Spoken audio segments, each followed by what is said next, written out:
The moment you realize your children don't want you in their lives is like having the air violently ripped from your lungs. One second you're breathing, the next you're drowning in plain sight. I know this because I lived it. Standing on my son's doorstep on Christmas Day, my arms laden with carefully wrapped gifts, while he looked me in the eye and said, "Sorry, I think you're at the wrong house." Then he closed the door. On Christmas, on his mother. My name is Ashley Martinez, and this is the story of how I became invisible to the people I gave everything for, and how I finally chose to see myself instead. I wasn't always this version of myself, the one who accepts crumbs and calls it love. 19 years ago, I was Ashley Rodriguez, 39 years old, a registered nurse at Hartford Hospital in Connecticut, married to Robert Martinez for 16 years. We had 2 children, Ethan 15 and Emma 13. We lived in a modest colonial in West Hartford with a yard big enough for summer barbecues and a mortgage we could just about manage. Then Robert died. Not slowly, not with warning, just gone. A pickup truck ran a red light on his way home from work one Tuesday evening in March. The police officer who came to my door kept saying, instantaneous, like that was supposed to comfort me. Like the fact that my husband didn't suffer made up for the fact that my children would grow up without their father. The funeral was on a Saturday. By Monday, I was back at work because the hospital bills wouldn't wait, and neither would our creditors. I remember sitting at the kitchen table that first week, surrounded by sympathy casseroles I was too numb to eat, looking at our bank account. Robert's life insurance would cover the funeral, and maybe 6 months of expenses if I was careful. After that, I'd be on my own with 2 teenagers who needed everything, Brace's college funds, the normalcy of a childhood that hadn't just been shattered. I sold our house within 3 months. The realtor, a woman with kind eyes and too much perfume, kept calling it downsizing, but we both knew what it really was. I took the equity $140,000 after paying off the mortgage and moved us into a 2-bedroom apartment on the east side of town. Ethan got the 2nd bedroom. Emma got the pull-out sofa in the living room until Ethan left for college, then she'd get the room.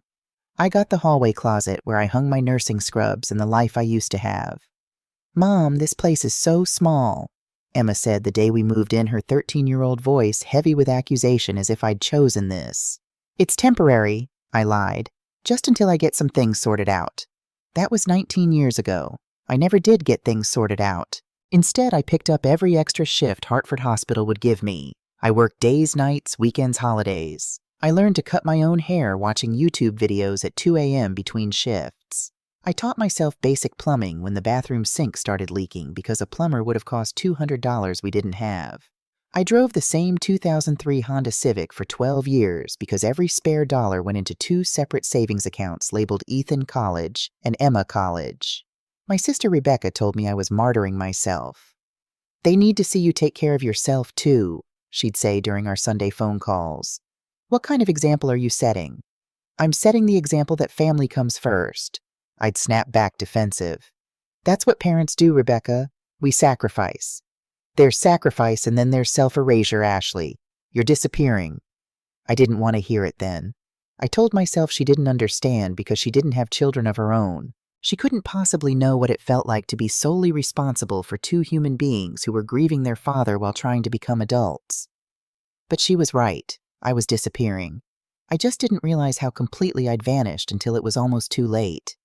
Ethan graduated from New York University with a degree in business administration when he was 22.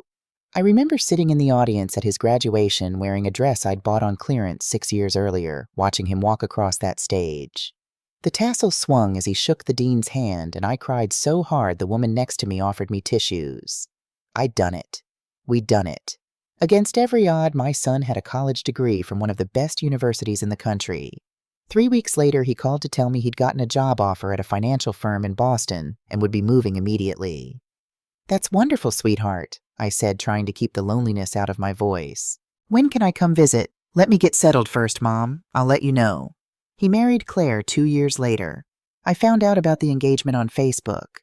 When I called him, hurt coloring my voice, he sighed in that way that made me feel like I was being unreasonable. "I was going to tell you, Mom.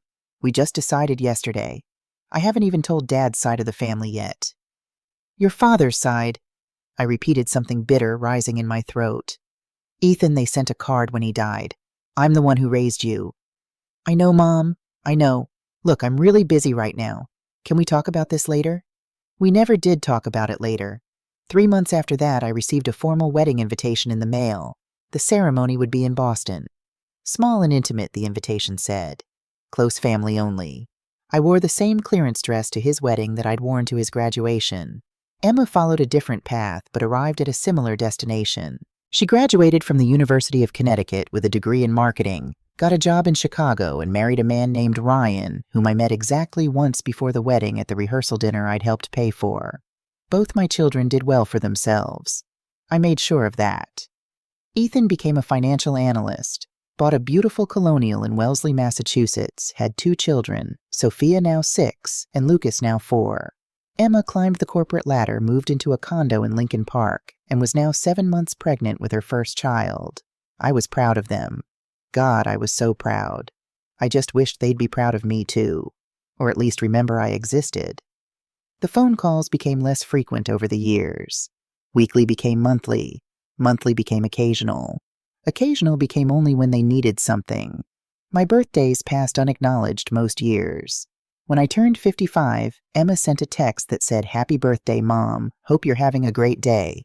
3 weeks late. When I mentioned I'd never met Lucas, who was already 2 years old, Ethan said, "Well, Mom, Boston's not that far. You could always visit." As if I hadn't been asking to visit for 2 years. As if the issue was my lack of initiative rather than their lack of invitation. But I kept giving. Because that's what mothers do, isn't it? We give until there's nothing left, and then we give some more. Every month, like clockwork, I transferred $1.200 to Ethan's account and $1.200 to Emma's account. At first, it was to help with wedding expenses. Then it was for the down payment on Ethan's house. Then it was to help with Sophia's preschool tuition. Then it was to supplement Emma's income during her maternity leave planning. Then it was just expected. $2.400 a month. $28.800 a year, for 8 years. That's $230.400 I'd sent to my children, money that could have secured my retirement, allowed me to travel, given me a safety net for my own old age. Instead, I worked double shifts at 58 years old, my knees aching, my back protesting my body, reminding me daily that I wasn't young anymore. The acknowledgments became perfunctory. A text that said, "Got it. Thanks." No gratitude, no check-in on how I was doing, no recognition of what I was sacrificing. Just got it, thanks. And still I told myself it was fine. They were busy building their lives. They had mortgages, children, careers. They needed me, even if they didn't seem to want me. It was the week after Thanksgiving when I decided I couldn't do it anymore. Couldn't be just a voice on the phone, a name on a check, a ghost in my own children's lives. I was sitting in the hospital break room during my lunch shift eating a salad I'd packed from home to save money when a newer nurse named Patricia sat down across from me. "You doing anything for Christmas, Ashley?" she asked, unwrapping what smelled like her husband's homemade lasagna. "I'm not sure yet," I said, which was the truth. Neither of my children had invited me. Neither had even mentioned their plans. "Well, you should come to us if you're free," Patricia offered. "My house is always chaos with the grandkids, but there's always room for one more." The kindness in her voice from this woman I'd only known for 6 months made something crack inside my chest. "That's very sweet," I managed, "but I'm sure I'll figure something out." After she left, I sat alone in that break room for the remaining 20 minutes of my lunch, and I made a decision. This Christmas, I was going to spend it with my grandchildren. I was going to be present not just in spirit or through gifts sent in the mail, but physically there. I was going to watch Sophia and Lucas open their presents. I was going to help cook Christmas dinner. I was going to be a grandmother, not just a bank account. That evening I called Ethan. My heart was pounding as I listened to the phone ring. Once, twice, 3 times. "Mom!" His voice when he answered was distracted, clipped. I could hear the ambient noise of an office in the background, keyboards clicking muffled conversations. "Hi, sweetheart. Is this a bad time?" "I'm actually in the middle of something. Can I call you back?" "It'll just take a minute," I said quickly before he could hang up. I wanted to know if I could come for Christmas this year. I'd love to see the kids open their presents. The pause that followed felt like it lasted an hour. I heard a door close. When Ethan spoke again, his voice was lower, more private. "Christmas. I don't know, Mom. Claire's parents are coming and we don't have a lot of space." Something inside me, some small, proud thing I'd buried years ago, reared its head. "I could stay at a hotel," I offered, hating how small my voice sounded. I wouldn't be in the way. I just want to see Sophia and Lucas. I've only met them a handful of times, Ethan. Let me talk to Claire and get back to you. 7 days of silence followed. I checked my phone obsessively. I drafted text messages I never sent. I imagined a dozen different reasons why he hadn't called back, each more painful than the last. On the 8th day, I called again. It went straight to voicemail. Ethan, it's Mom. I was just wondering if you'd had a chance to talk to Claire about Christmas. I found a really reasonable hotel nearby. The Holiday Inn has rooms for $150 a night. Call me back when you can. I love you. 3 more days passed. Then finally a text message. Christmas is fine. Dinner at 3. No hotel needed. You can have the guest room. I stared at those words until they blurred. Relief flooded through me so intensely I had to sit down. He said yes. My son said yes. I booked my flight immediately, $450 on a credit card I'd been paying down for 3 years. I spent the next 2 weeks in a state of excited preparation that felt almost manic. I bought gifts for Sophia and Lucas, carefully selected after hours of research on what 6-year-olds and 4-year-olds liked these days. Lego sets for Lucas, art supplies, and books for Sophia. $600 total, but worth it to see their faces light up. I bought a new dress, emerald green, with a modest neckline that complemented my silver hair, which I'd finally let grow out natural. $180 at Macy's during a sale, more than I'd spent on myself in years. I even splurged on a salon appointment to have my hair professionally styled for the first time in 5 years. $85 that made me look like a person who mattered, who was worth caring for. I bought an expensive bottle of wine for Claire, French and red, because I remembered Ethan mentioning once that she preferred Bordeaux. $120 that I hoped might soften whatever reservations she had about me being there. I imagined it all. The family photos in front of the Christmas tree. Reading bedtime stories to Sophia and Lucas. Making breakfast for everyone on Christmas morning, my famous cinnamon rolls that Ethan used to love as a child. I packed my suitcase 3 days early, checking and rechecking that I had everything. The gifts carefully wrapped in paper I'd found on sale. The dress wrapped in tissue paper to prevent wrinkles. Comfortable shoes for playing with the children. My medication, my reading glasses, a book for the flight. I was ready. Finally, after years of being kept at arm's length, I was going to be part of my son's life again. What I didn't know, what I couldn't have known, was that the text message I'd received had been a miscommunication. Or perhaps not a miscommunication at all. Perhaps it was the first lie in what would become a cascade of them. The flight from Hartford to Boston on Christmas Eve was turbulent. The small commuter plane bucked and swayed through winter storm systems, and the woman next to me gripped her armrest with white knuckles. But I felt oddly calm, almost euphoric. A little rough weather couldn't dampen my spirits. I was going to see my grandchildren. I was going to have Christmas with my family. The taxi from Logan Airport cost $85 more than I'd budgeted for, but the holiday surge pricing was unavoidable. I didn't care. I watched the neighborhoods change through the window as we drove west toward Wellesley, from the urban sprawl of Boston to the increasingly affluent suburbs. When we pulled up to Ethan's address, I actually gasped. The house was stunning. A white colonial with black shutters, easily 4 bedrooms, maybe more. The yard was spacious and pristine, even under its blanket of fresh snow. Christmas lights outlined the roofline and wrapped around the lamppost at the end of the driveway. Through the windows, I could see a Christmas tree decorated and glowing. My son had done well for himself. Very well. I felt a surge of pride so strong it brought tears to my eyes. This is what all those double shifts had been for. This is what all those years of sacrifice had built. My boy was successful, stable, secure. I paid the taxi driver and pulled my small rolling suitcase behind me up the freshly shoveled walkway. It was just after 2 p.m., a little early, but not unreasonably so. I could help with dinner preparations, spend time with the kids before the evening festivities. My finger trembled slightly as I pressed the doorbell. I heard it chime inside a pleasant, melodious sound, and then footsteps approaching. The door swung open. Ethan stood there, and for just a moment I saw surprise flicker across his face. Then something else I couldn't quite name. Not pleasure, not warmth. Annoyance. "Mom!" The word came out flat, almost accusatory. "You're early." I smiled, trying to ignore the way my stomach had just dropped. The flight got in ahead of schedule. I know I'm a little early, but I thought I could help with dinner, or maybe play with the kids while you all finish getting ready. "We weren't expecting you until tomorrow." The words didn't register at first. I just kept smiling, kept standing there with my suitcase waiting for him to step aside and let me in. What Know Your Text said Christmas dinner at 3. Today is Christmas Eve, but I thought, Christmas dinner is tomorrow, Mom. His voice had taken on an edge of impatience. He shifted his position and I realized he was blocking the doorway more fully. Today is Christmas Eve. That's family time. Tomorrow is when we do the big dinner with extended family. Extended family. The phrase hit me like a slap. I was extended family. I was his mother, and I was extended family.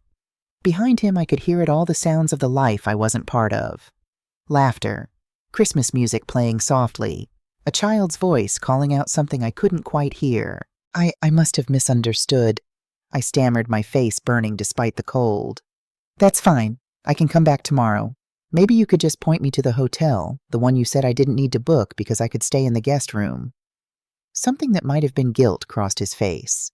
Might have been. It was hard to tell. The guest room isn't ready.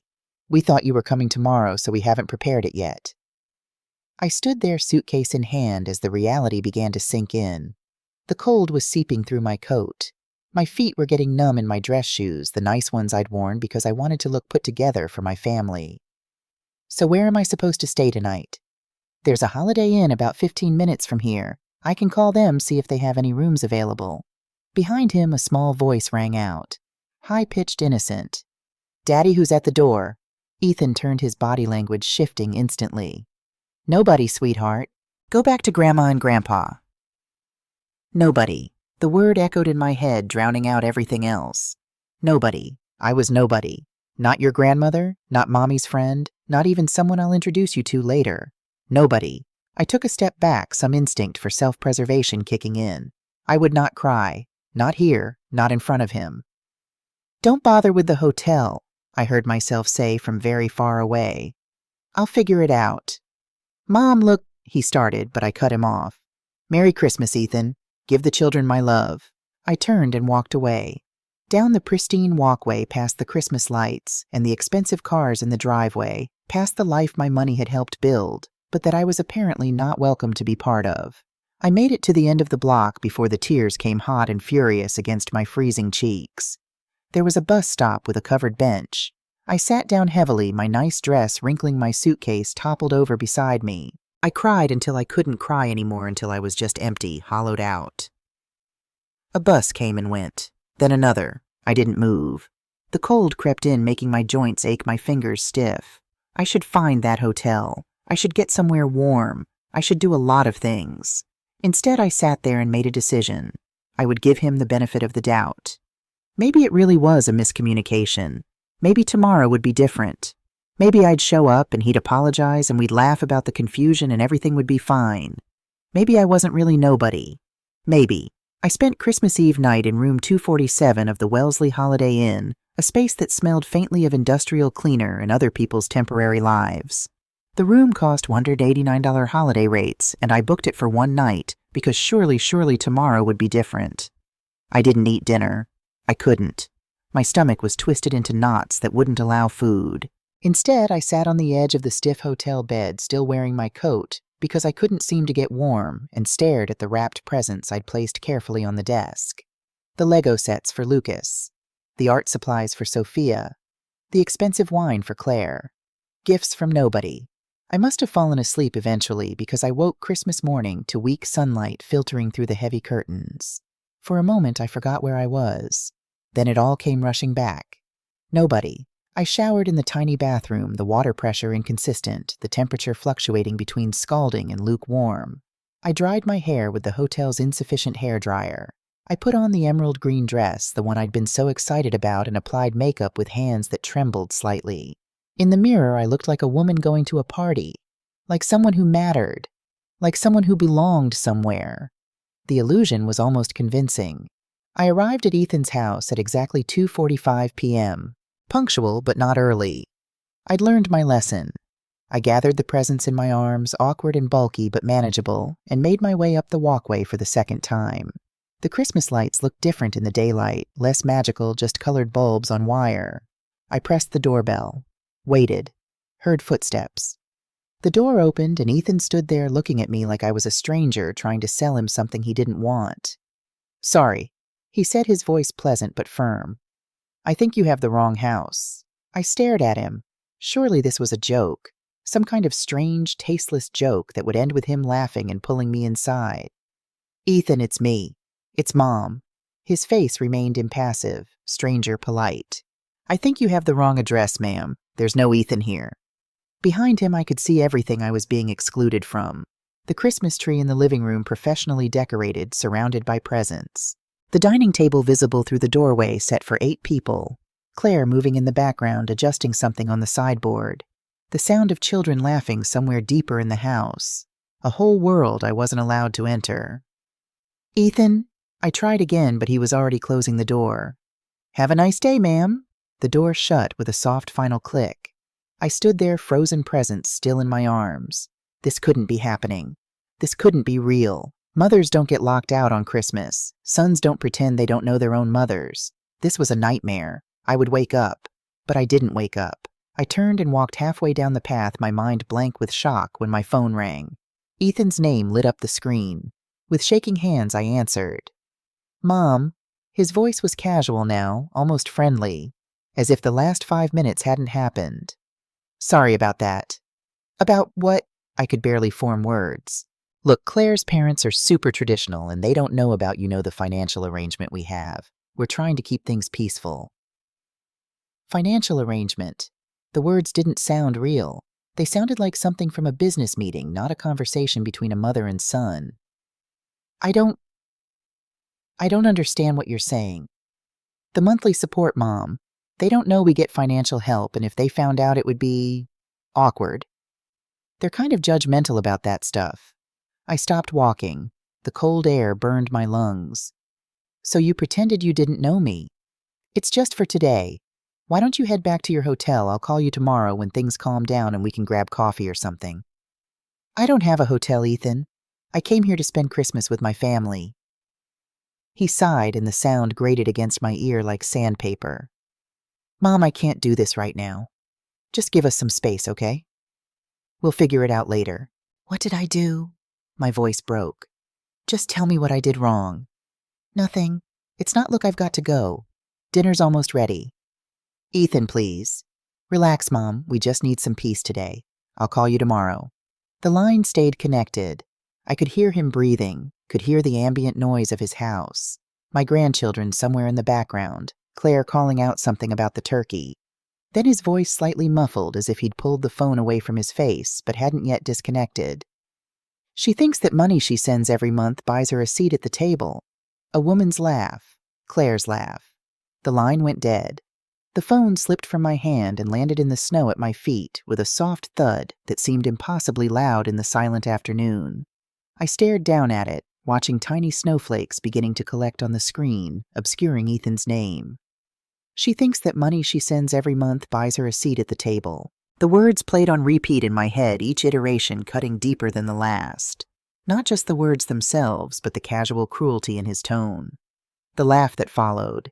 The ease with which he discussed my foolishness with his wife while I stood outside in the cold, holding presents for children I wasn't allowed to see. I don't know how long I stood there. Long enough for my feet to go completely numb in my dress shoes. Long enough for the light to begin changing the winter afternoon, starting its early descent toward evening.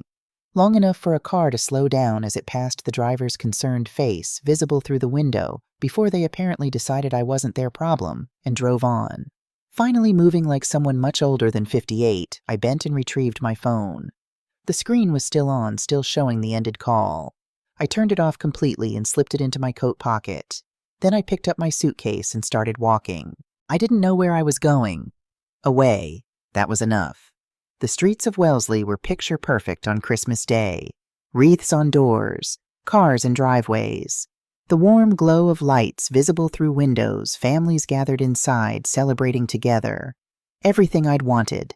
Everything I'd been denied. I found myself back at the Holiday Inn somehow, though I couldn't remember the walk.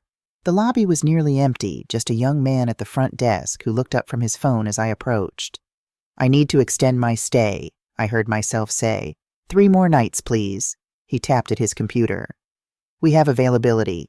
That'll be $189 per night, so $567 total for 3 nights. $567. More than 2 weeks of groceries. Nearly a car payment. But what did it matter? I wasn't going anywhere.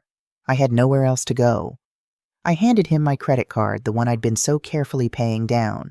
He ran it through, handed it back with a new key card. "Merry Christmas," he said automatically. "Thank you," I replied, because what else was there to say? Back in room 247, I sat on the edge of the bed, still wearing my emerald green dress, still holding my purse. The presents sat on the desk where I'd left them that morning, wrapped in cheerful paper, covered in snowflakes and reindeer.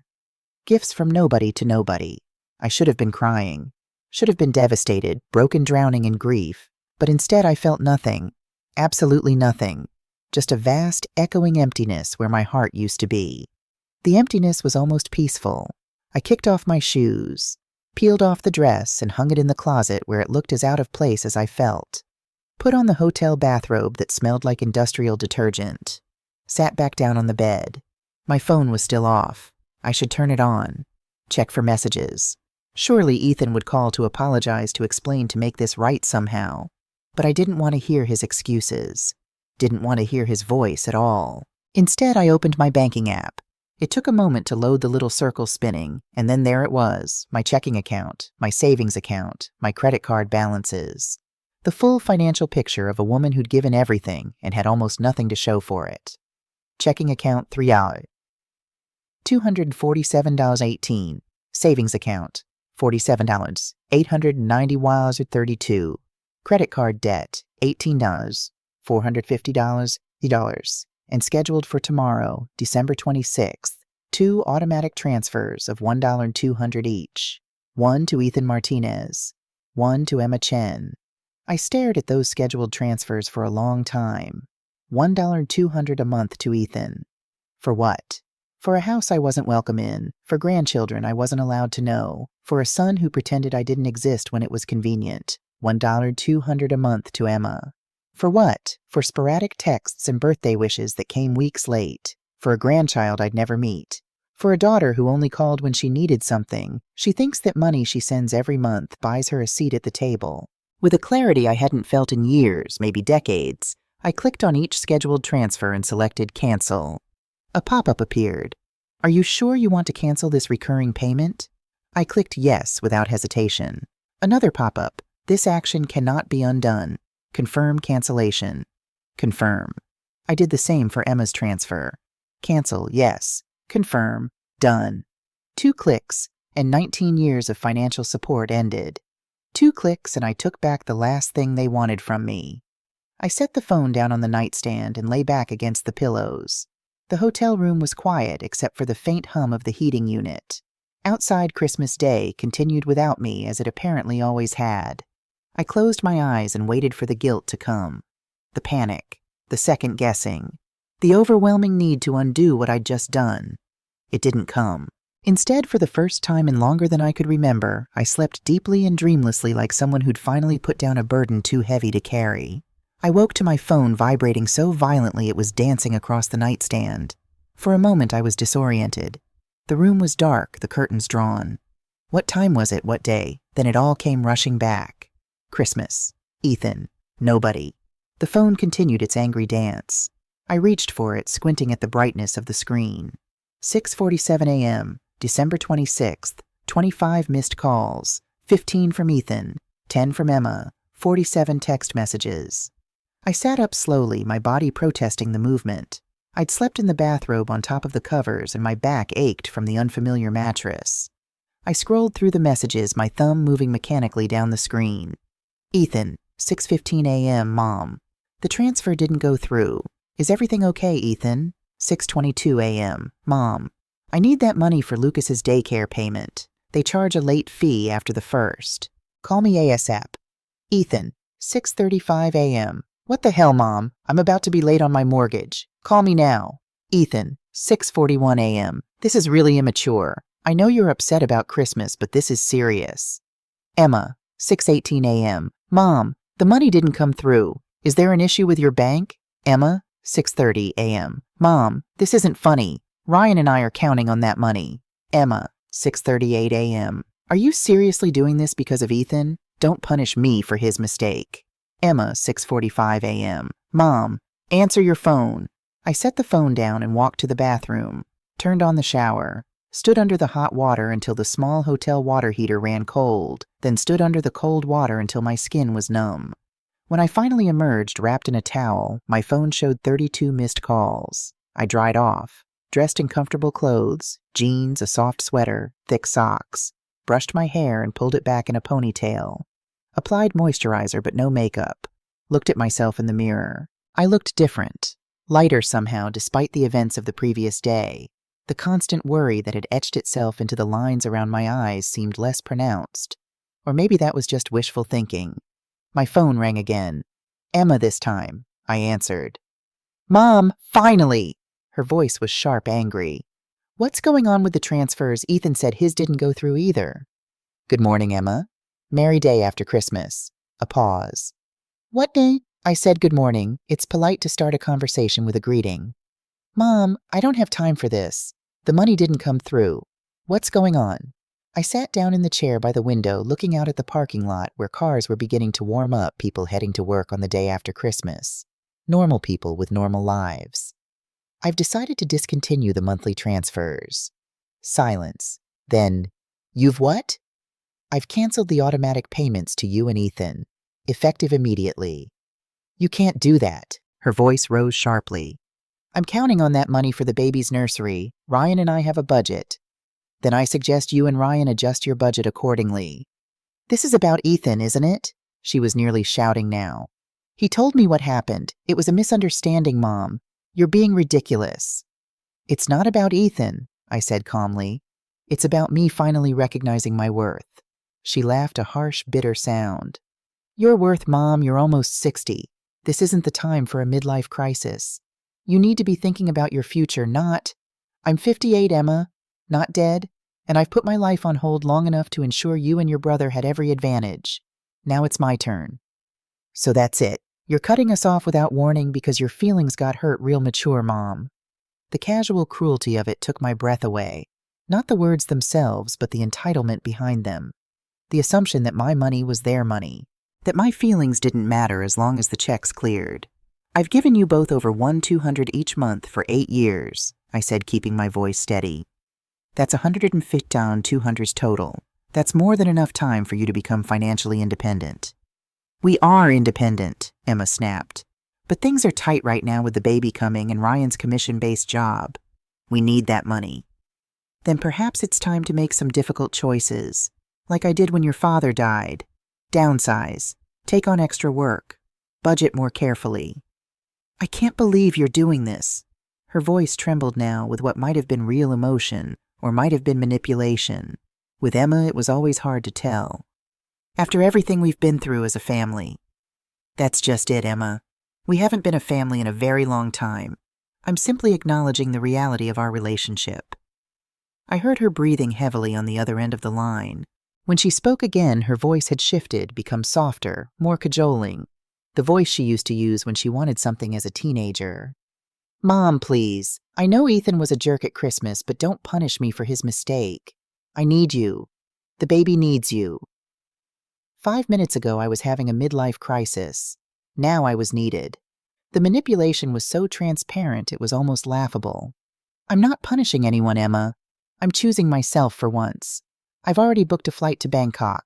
I'm going to travel, see the world, use my nursing skills to volunteer abroad, perhaps. Bangkok. She echoed the word like it was obscene. Are you insane? What about when the baby comes? You're just going to miss the birth of your first grandchild. I'll send a gift, just like you send birthday cards when you remember. The silence that followed was electric. You selfish bitch, Emma said finally, each word carefully enunciated. Dad would be so ashamed of you. Then the line went dead. I set the phone down and waited for the pain to come, the guilt, the overwhelming urge to call her back and apologize and make everything go back to how it was. It didn't come. Instead, I felt free.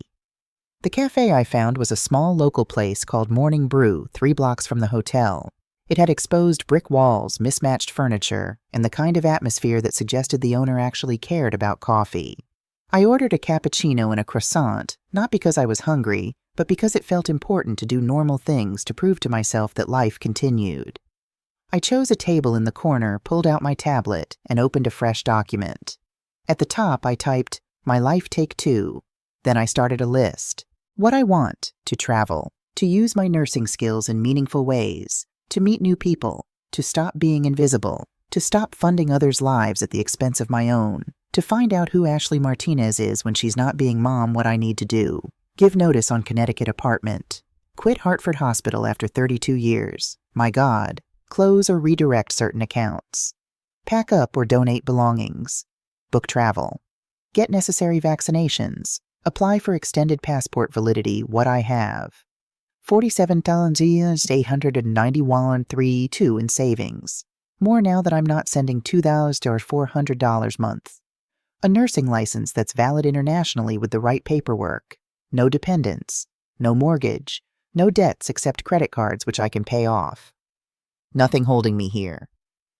The realization hit me like a physical force. I was free, completely, utterly free.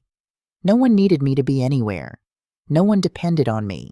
I'd spent 19 years ensuring my children didn't need me, and I'd succeeded beyond my wildest expectations. I opened a travel website and typed Bangkok into the search bar. Thailand had always fascinated me. Robert and I had talked about going someday after the kids were grown, after we'd saved enough. We'd watch travel shows together on Sunday evenings, making lists of places we wanted to see.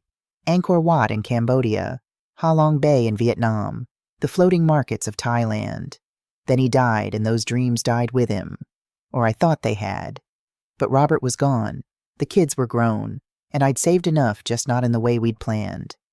I found a flight Hartford to Bangkok via Dubai, departing in 2 days. One-way ticket. $1,247. My finger hovered over the Book Now button. This was crazy. Wasn't it women my age didn't just fly off to Southeast Asia alone? Did they? "You're almost 60?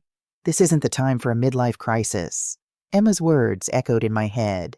I clicked Book Now. The confirmation email arrived 30 seconds later. December 28th, 7:45 p.m. departure. One way to Bangkok. I sat back in my chair, my hands trembling slightly. I'd done it. I'd actually done it. My phone buzzed. A text from Rebecca, my sister. "Rebecca Ashley, Ethan called me in a panic." "What's going on?" "Are you okay?" I typed back. "I'm fine. Better than I've been in years, actually." Rebecca. "He said you cut them off financially and quit your job." "Not yet, but I will. And yes, I canceled the monthly transfers." Rebecca. "Oh my God. I'm so proud of you." The response surprised me. I'd expected concern, maybe criticism. "Rebecca, I mean it. I've been waiting 19 years for you to realize you deserve better." What happened? I considered how to answer. How could I explain Christmas Day, the door closing in my face, being called nobody, the overheard conversation? Let's just say I finally saw clearly. "Rebecca, where are you, Boston?" "Well, Wellesley." "Holiday Inn." "Rebecca, and where are you going?" "Bangkok. Day after tomorrow." 3 dots appeared, disappeared, appeared again. Finally, Rebecca. "Holy shit, Ashley. Are you serious?" "Completely." Rebecca. "For how long, I don't know. As long as it feels right." Rebecca.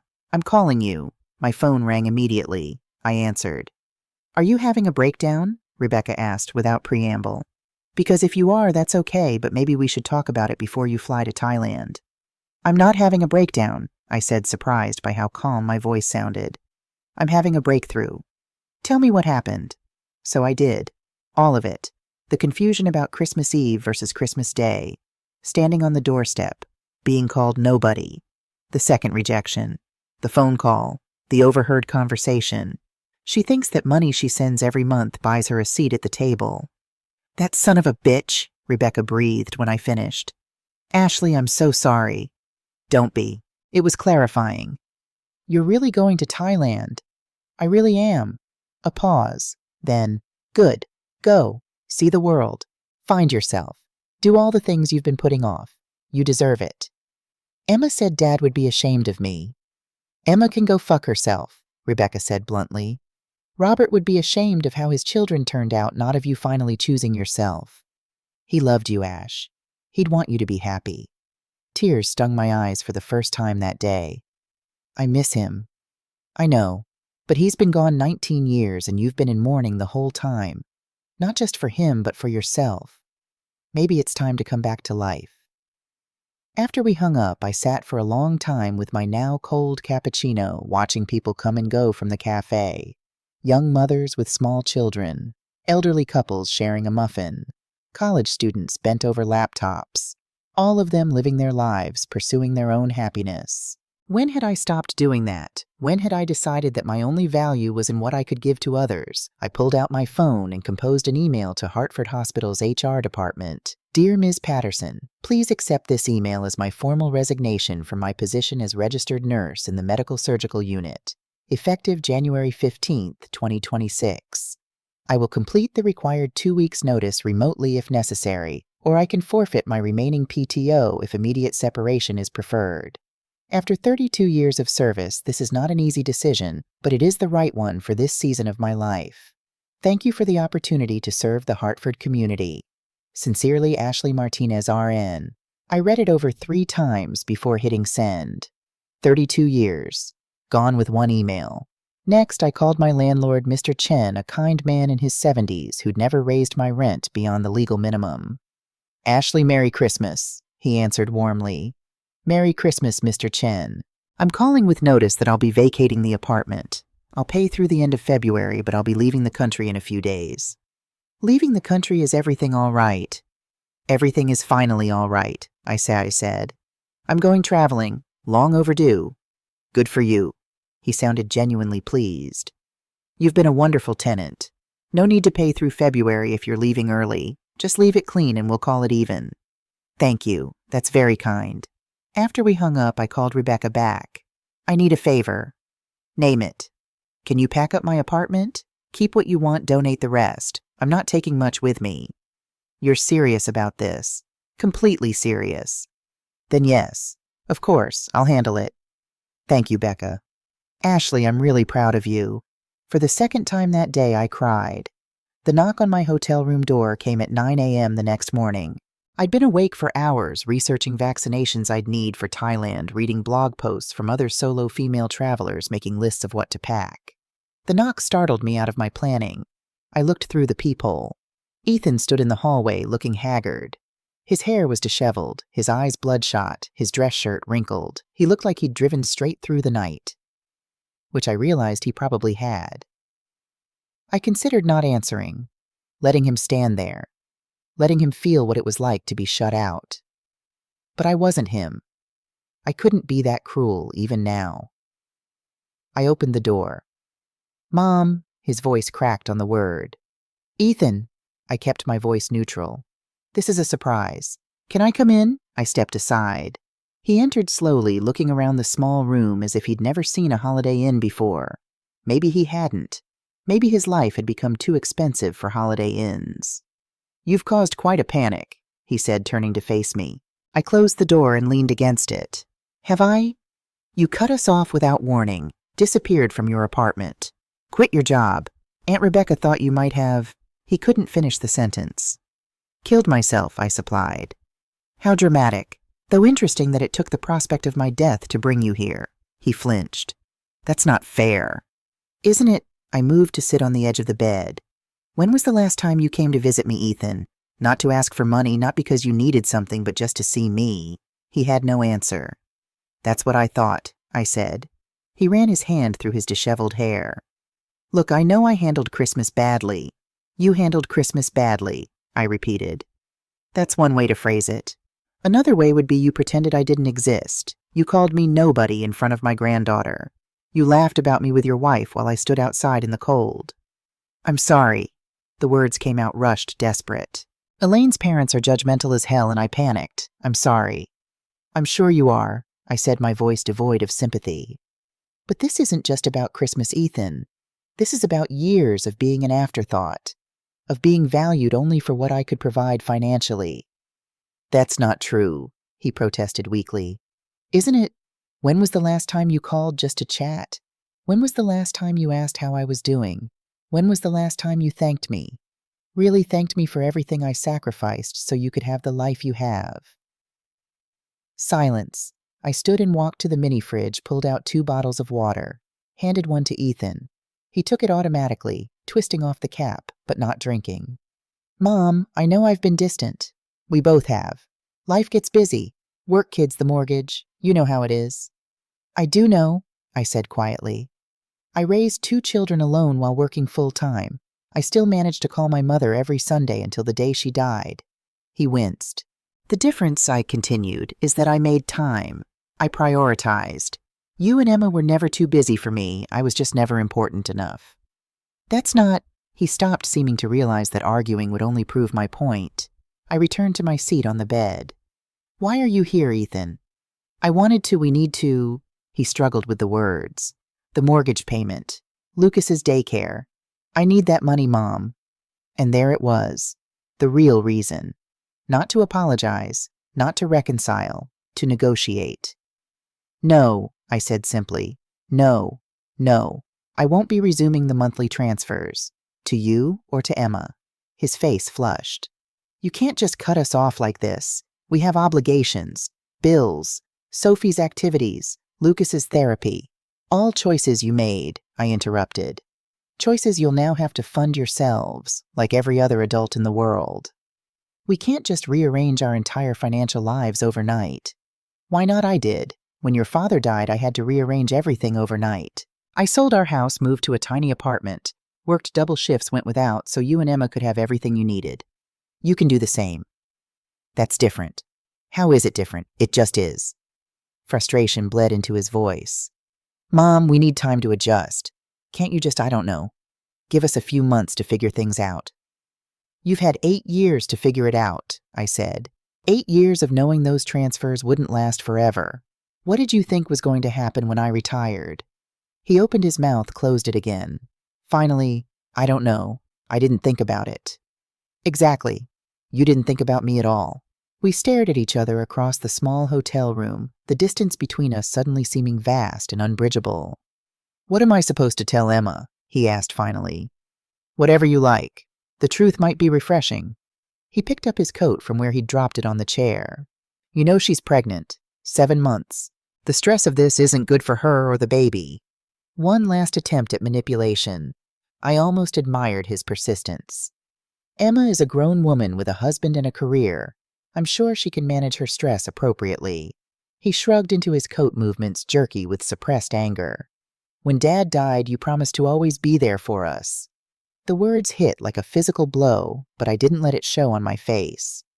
And I was, I replied calmly. For 19 years I was there in every way that mattered. But promises go both ways, Ethan. Where were you when I needed you? He had no answer for that. With a final hard look, he moved to the door hand on the knob. This isn't over. For me it is. The door closed behind him with a soft click. I sat very still, waiting for the delayed wave of grief or guilt to crash over me. It didn't come.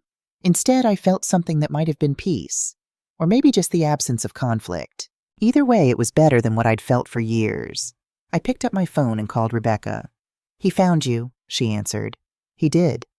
And nothing's changed. I'm still going to Bangkok tomorrow. She let out a long breath. Good. You had me worried for a second. I'm done being worried, I said. For the first time in 19 years, I'm going to do exactly what I want. What time's your flight? 7:45 p.m. I'll drive you to the airport. You don't have to. I know. I want to. Let me do this. After we hung up, I returned to my packing. One small suitcase with clothes for various weather, comfortable shoes, my medications, my nursing license and passport, a tablet loaded with books I'd been meaning to read for years. I was traveling light, leaving everything else behind. Tomorrow I would board a plane to Bangkok. Tomorrow my new life would begin. Tomorrow Ashley Martinez would finally matter to the person who mattered most, herself. The heat hit me like a wall when I stepped out of Suvarnabhumi Airport. After 22 hours of travel Hartford to Dubai to Bangkok, I should have been exhausted. My body certainly thought so, protesting every movement with aches that reminded me I was 58, not 28. But my mind was electric, buzzing with a kind of energy I hadn't felt in decades. I was here. I'd actually done it. The taxi driver spoke limited English, but he understood Sukhumvit and Soi 11 well enough. As we merged into Bangkok's notorious traffic, I pressed my face to the window like a child drinking in everything. the golden spires of temples glinting in the afternoon sun, street vendors cooking food I couldn't name, tuk-tuks weaving between cars with a recklessness that should have terrified me but somehow didn't, motorcycles carrying entire families, women in business suits sitting side saddle behind their husbands. Everything was color and noise and life. The small boutique hotel I'd booked was tucked down a side street away from the main road's chaos. The lobby was all dark wood and silk cushions with the scent of jasmine and lemongrass in the air. The woman at reception smiled warmly as I checked in. "First time Bangkok?" she asked in careful English. "First time anywhere, really," I said, and realized it was true. Robert and I had honeymooned in Niagara Falls. We'd never left the country, never had the time or money. "Welcome," she said, handing me a key attached to a wooden tag. "You enjoy. Bangkok very beautiful." My room was on the 4th floor, small but spotlessly clean, with a balcony that overlooked a courtyard garden. $35 a night, less than 1/5 of what the Holiday Inn had cost. I stood on that balcony for a long time, watching geckos chase insects across the wall, listening to the city hum below. My phone was off. Had been since I'd boarded the plane in Hartford. Rebecca knew I'd arrived safely. I'd sent her a brief email from the Dubai airport, but otherwise I was unreachable. Invisible by choice, this time not by neglect. The freedom of it was intoxicating.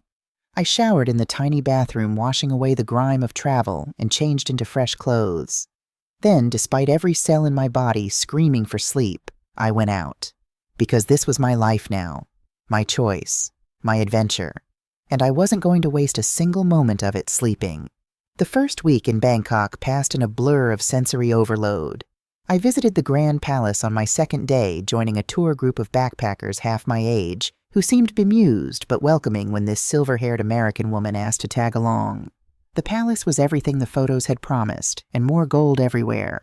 So much gold it hurt to look at in the bright sunlight, intricate details carved into every surface buildings that seemed to defy gravity with their soaring spires. My first time seeing something like this. I told Jake, a 25-year-old Australian who'd been traveling for 8 months. "Mine too, and I've been all over Southeast Asia," he said, grinning. "Never gets old." At Wat Pho, I stood before the massive reclining Buddha, 46 meters long, covered in gold leaf, and felt something crack open inside my chest. Not religious exactly. I'd never been particularly devout, but spiritual. A sense of how small I was, how brief my time on Earth, how much I'd wasted being invisible. I ate pad thai from a street cart sitting on a plastic stool that was too low for comfort, burning my tongue, because I was too impatient to let it cool. It cost 60 baht, less than $2, and was the best thing I'd ever tasted. I got lost in the maze of Chatuchak Weekend Market, wandering among thousands of stalls selling everything from silk scarves to puppies to antique typewriters. An elderly Thai woman, her face weathered by sun and time, showed me how to properly wrap a sarong, her hands gentle and patient, despite our lack of common language. I took a cooking class in an open-air kitchen where a cheerful woman named Nok taught me to make green curry from scratch. "You grind, grind, grind," she demonstrated with the mortar and pestle. "No hurry. Good food need time." No hurry. When was the last time I'd done anything without hurrying? In the evenings, I sat on my balcony with a cold Chang beer and wrote in the journal I'd started on the plane. Not about Ethan or Emma or the pain of Christmas. Those memories felt like they belonged to someone else, now a woman I used to be but no longer was. Instead, I wrote about the colors of the flower market, the sound of temple bells at dawn, the taste of mango sticky rice, the smile of the hotel maid who left fresh jasmine on my pillow each day. I wrote about feeling alive. On my 10th day in Bangkok, I returned to my hotel to find an email from Emma waiting in my inbox. The subject line read simply, "We need to talk." I stared at it for a long moment, my finger hovering over the delete button. Then curiosity won out. I opened it. "Mom, it's been nearly 2 weeks since you've gone on this, whatever this is. Ethan told me about your conversation at the hotel. I think you're being incredibly selfish and short-sighted, but that's apparently nothing new. What is new is that my doctor is concerned about my blood pressure. The stress of your little disappearing act has put my pregnancy at risk. Daniel and I are facing the very real possibility of complications, and the financial strain isn't helping. We're about to miss a mortgage payment. Daniel's commission checks have been smaller than expected this quarter. I don't know what kind of point you're trying to prove, but I hope it's worth potentially harming your grandchild. If something happens to this baby because of the stress you caused, I will never forgive you. Never. We need the support you promised us. We've built our lives around it. You can't just change the rules without warning. If you have any love left for this family, you'll reconsider this selfish decision and come home. Emma. I read it twice, noting the careful construction. The blend of guilt and accusation. The veiled threats wrapped in concern.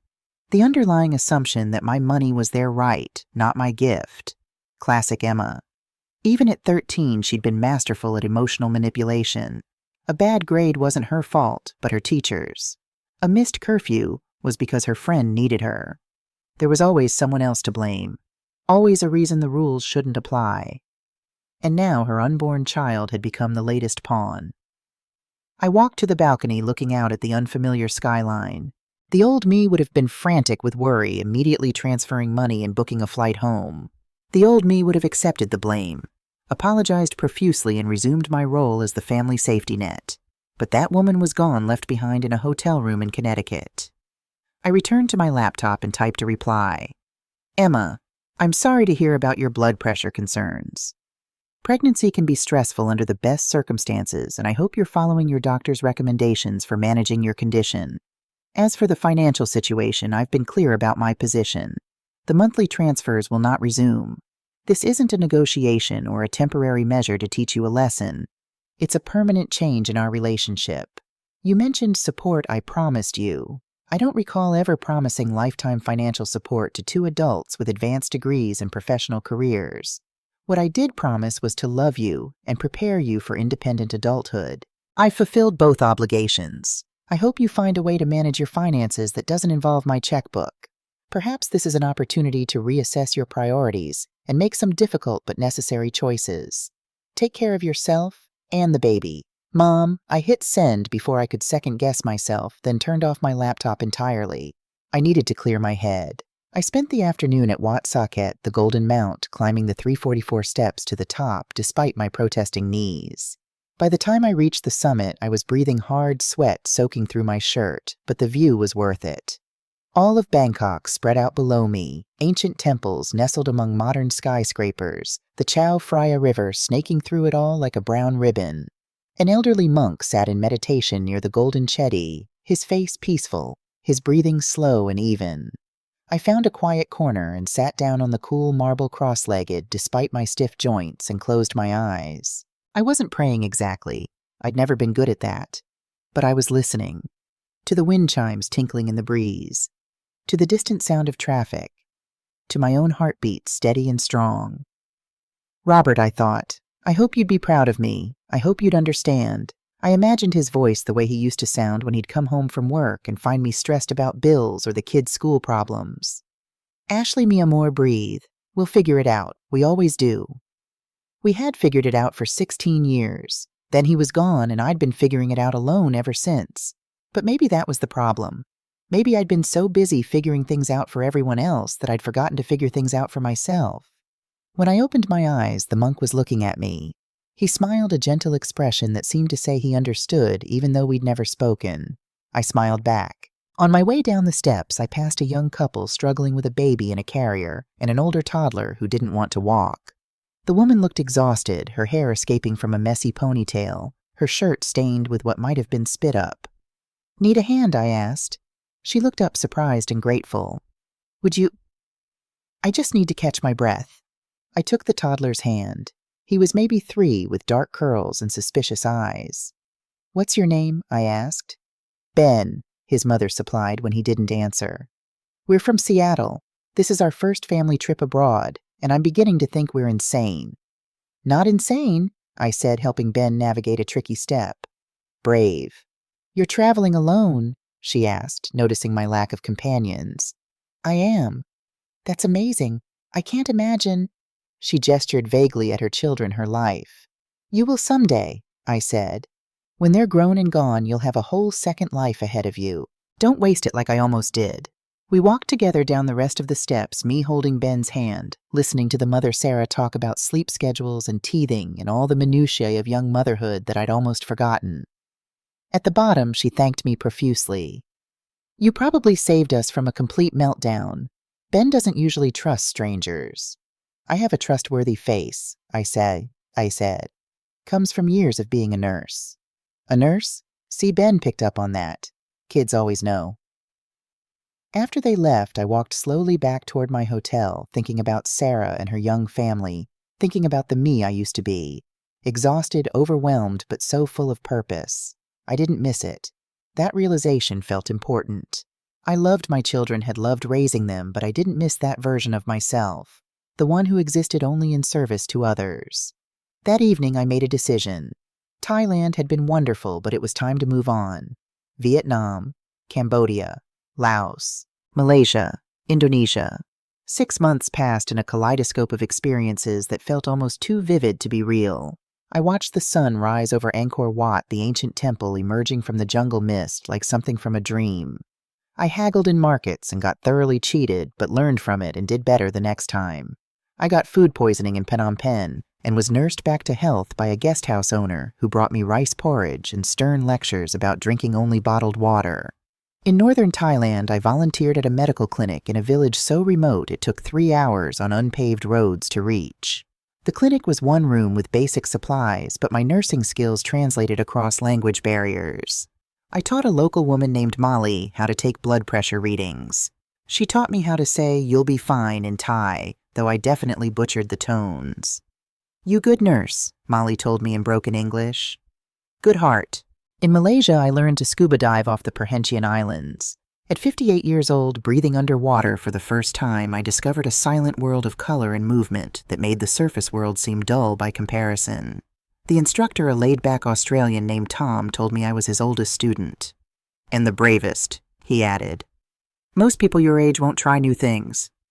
"I'm making up for lost time," I told him. I celebrated my 59th birthday on a beach in Bali, surrounded by backpackers half my age who insisted I join their bonfire party. A German girl named Greta gave me a flower crown she'd woven from local blooms. "You're like my hero," she said, slightly drunk on cheap beer. "I want to be like you when I'm older. Just free, you know, free." Yes, that's exactly what I was. Through it all, I maintained minimal contact with home. Rebecca and I exchanged emails weekly. She kept me informed of essential matters, but respected my wishes not to discuss Ethan or Emma unless absolutely necessary. From her brief updates, I gathered that Emma had indeed been placed on modified bed rest, but had delivered a healthy baby girl in March, my 3rd grandchild, whom they'd named Lily. There had been no birth announcement, no photos sent directly to me, no invitation to meet the newest member of the family I'd been effectively exiled from.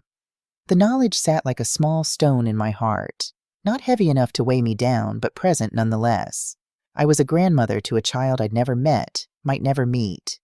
Some mornings that thought made me sad. Most mornings it made me angry. And increasingly it made me nothing.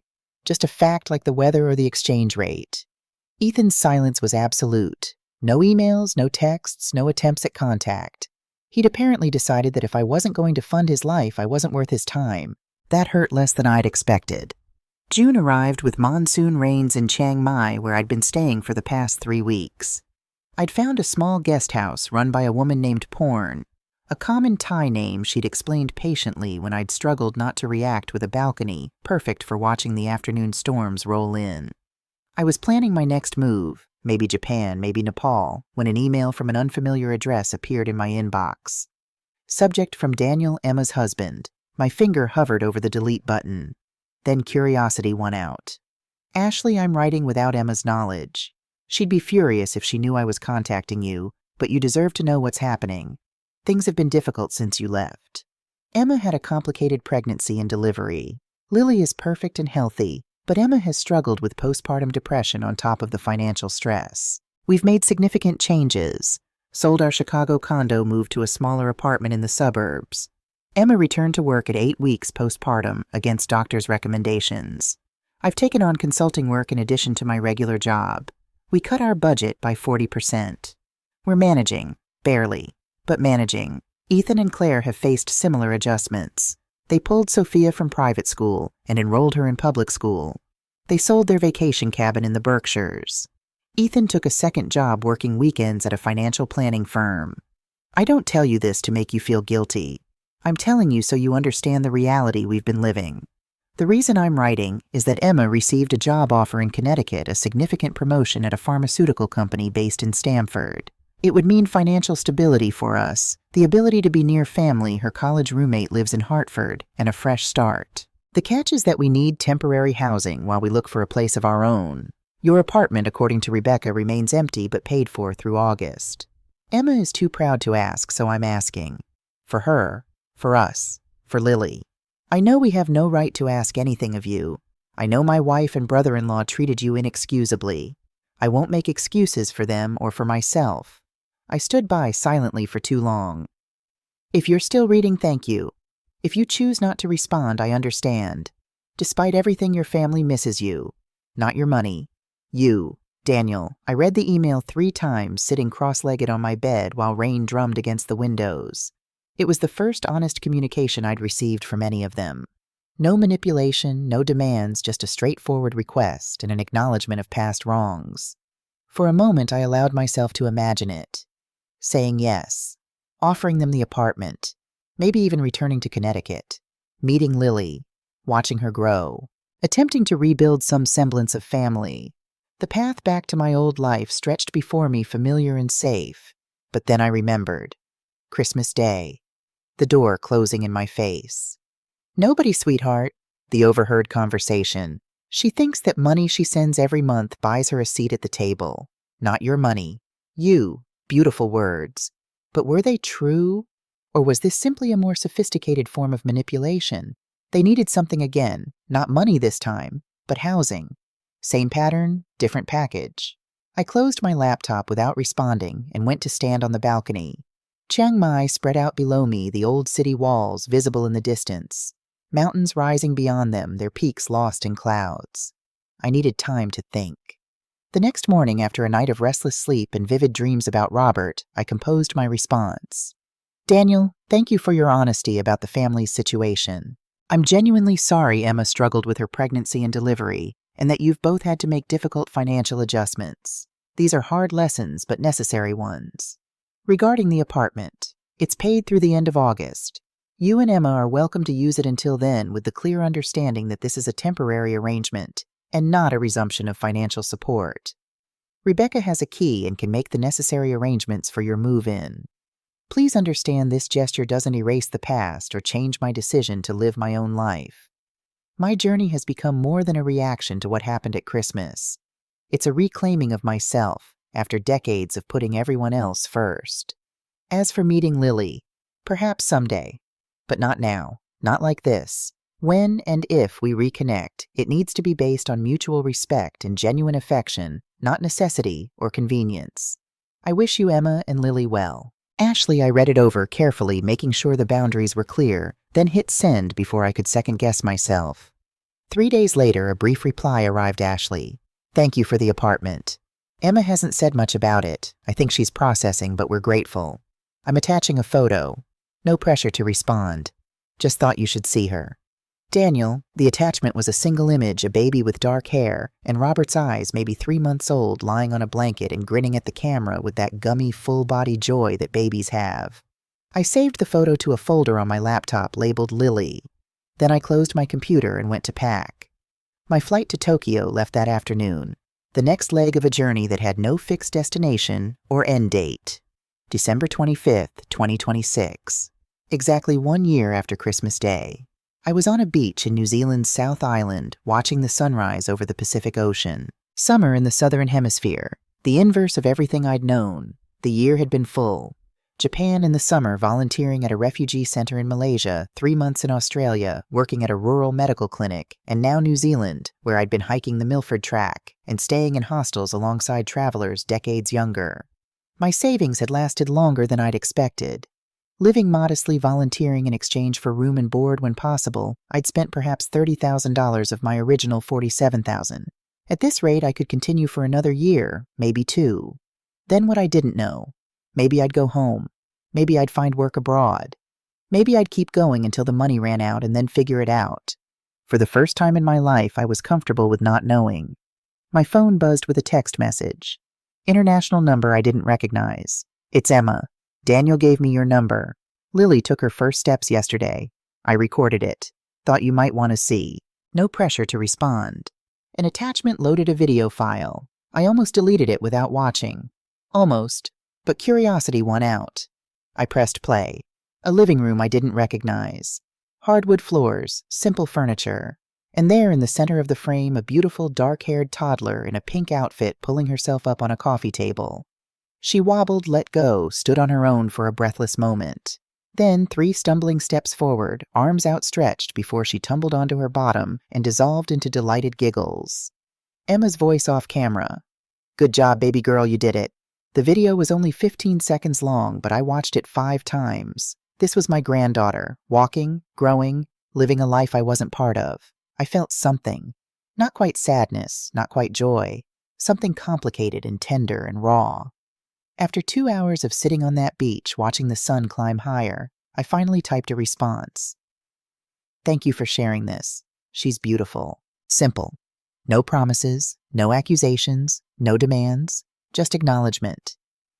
Emma didn't reply, and that was fine. Good even. This wasn't reconciliation. This wasn't forgiveness. This was just a crack in the wall between us. A small opening letting in just enough light to see that there might be a path forward someday.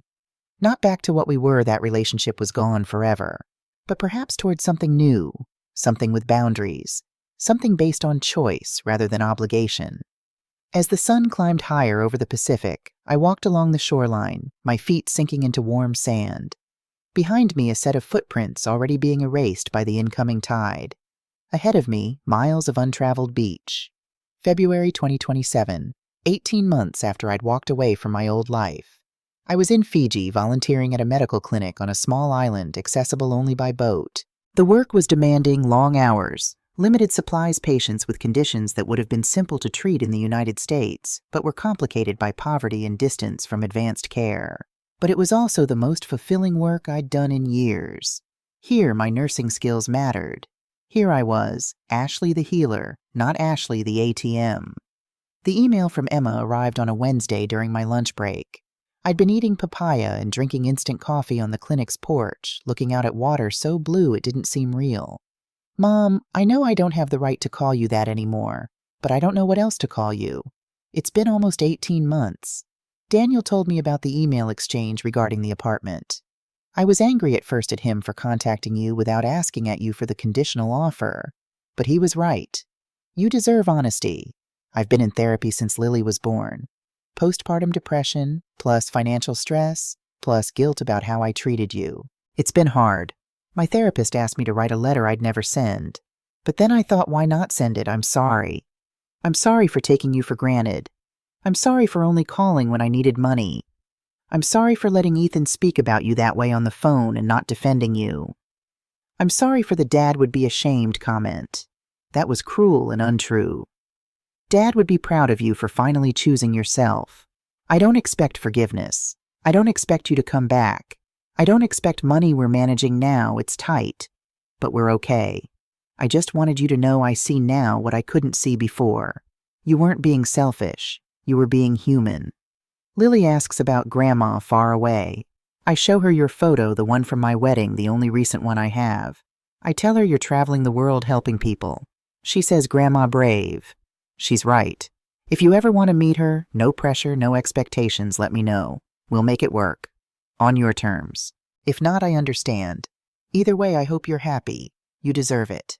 Emma, I read the email sitting on that clinic porch while tears streamed down my face. Not manipulation, not guilt-tripping, just honesty. Apology, respect. For the first time in 18 months, I felt something like hope. August 2027. 20 months after I'd left.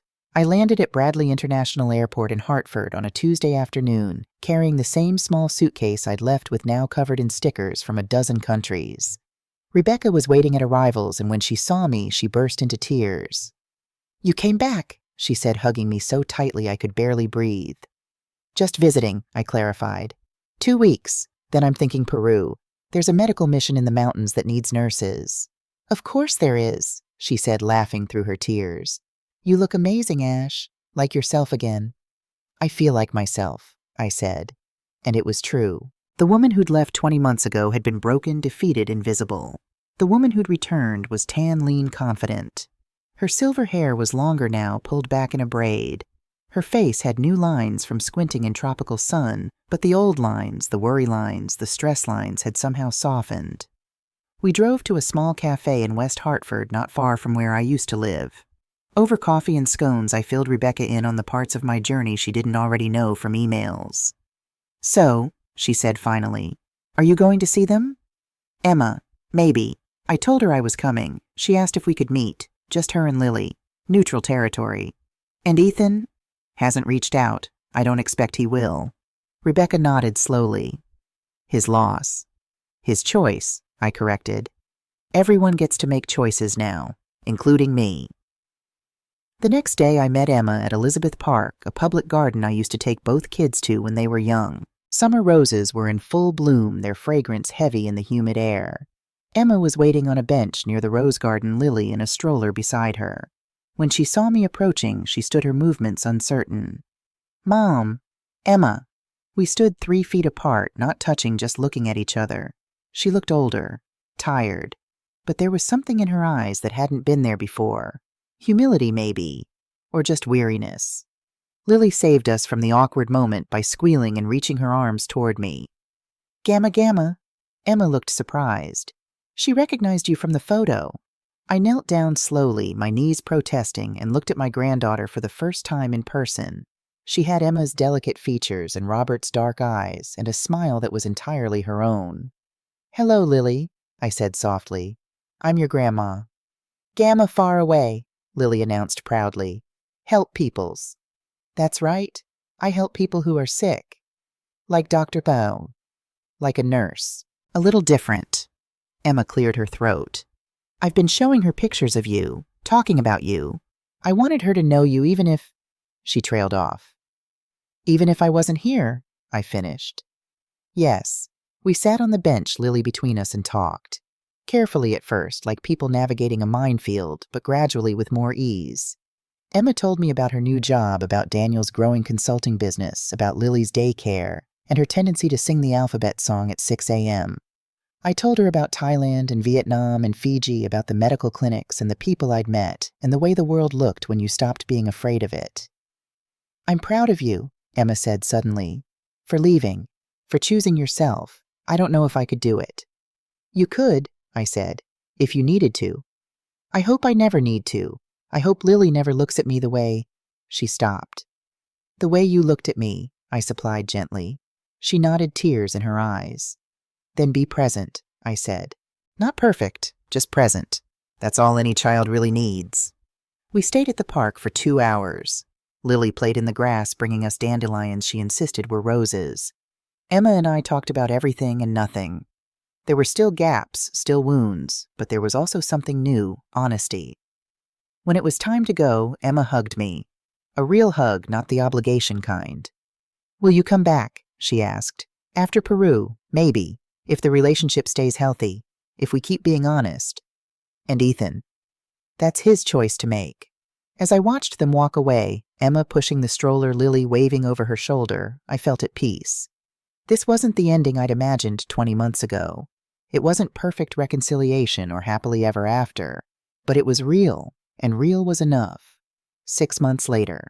I'm writing this from a small village in the Peruvian Andes where I've been working at a medical clinic for the past 4 months. The altitude made me sick for the first 2 weeks, but I adjusted. I always do. Rebecca forwarded me an email yesterday. It was from Ethan, sent to her, not to me. He wanted to know if I'd be home for Christmas. I haven't responded yet. I'm not sure I will. Some relationships can be repaired. Some can't. And some aren't worth the cost of trying. I think about that Christmas Day often. The closed door, the word nobody, the casual cruelty of people who'd forgotten I was human. But I don't think about it with pain anymore. I think about it with gratitude. Because that door closing was the door to my cage opening. I'm 60 years old now. I've trekked through jungles and climbed mountains. I've delivered babies in villages with no electricity and taught young mothers how to prevent infection with boiled water and clean hands. I've learned to scuba dive and speak basic Thai and cook authentic pad Thai. I've made friends on 5 continents. I've watched sunrises from beaches and mountaintops and temple steps. I've slept in hostels and guest houses, and once memorably on a floor in rural Cambodia when the power went out and the hotel couldn't provide rooms. I've lived more in the past 2 years than I did in the previous 20. Emma sends photos of Lily every few weeks. Sometimes she includes a note, "Lily counted to 20 today," or "started preschool, she cried for 5 minutes, then forgot I existed." I send postcards from wherever I am. Short messages, nothing heavy. It's enough, for now. Maybe someday I'll go home for good. Buy a small house somewhere warm. Volunteer at a local clinic. Be the grandmother at weekend visits and holidays. Maybe. But for now, I'm exactly where I need to be. I'm not nobody. I'm not an obligation or a burden or a checkbook. I'm Ashley Martinez, nurse, traveler, volunteer, and sometimes grandmother, but always finally myself. And I'm still writing my story. The pen is in my hand, and I'm not putting it down.